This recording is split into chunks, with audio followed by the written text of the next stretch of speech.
नमस्कार शेतकरी मित्रांनो, आपल्यासोबत काही बंजारा समाजाच्या महिला आहेत. नमस्कार आजी. नमस्कार. आपण जी ही वेशभूषा परिधान केलेली आहे, याला काय म्हणतात? लेंगे चोळी. लेहंगे चोळी म्हणतात. अच्छा अच्छा.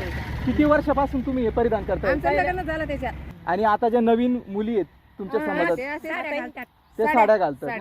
अच्छा, ते हे. आताच पोरी नाही घालत. अच्छा अच्छा. आणि बरं, हे कुठे शिवतात तुम्ही? आमच्या मशीनी. अच्छा, मग हे माणसं पण कमी उरले असतील हे कपडे आता शिवणारे. करून राहिले डबल. अच्छा अच्छा. अच्छा अच्छा. पण आता मग नवीन पिढीला तुम्ही काय सांगता? आता घेऊन राहिले डबल. आता डबल आता पुन्हा खेळासाठी घेऊन डबल राहिले. घेऊन राहिले आता होळीला. अच्छा अच्छा.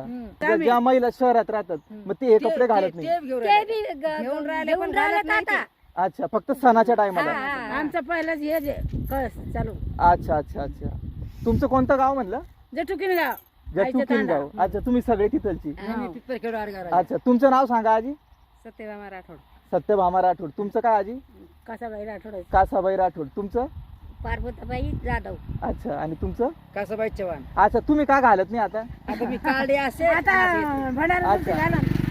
आता आता आपली पिढी टाकायला लागली आता हे घेऊन. अच्छा अच्छा. हे म्हणजे शेवटची पिढी आहे हे कपडे घालणारी. याच्यानंतर पहिले जे दिसणार. पहिले आणि जे तुम्ही हातात घातलेले त्याला काय म्हणतात? दंच्या. ते दाखवा आजी. याला काय म्हणतात? दंच्या. अच्छा. आणि गळ्यात पण पहिले घालत होते. पहिले आता नाही. आणि ते एक असं इथं हातात पण होते पा हाडकासारखं, त्याला काय म्हणतात? बल्ल्या म्हणतात का? फार चांगलं वाटलं. नक्कीच हा व्हिडिओ तुमचा महाराष्ट्रापर्यंत जाईल आणि ही संस्कृती तुम्ही जपतायत. खरोखर छान वाटलं मनापासून. धन्यवाद आजी.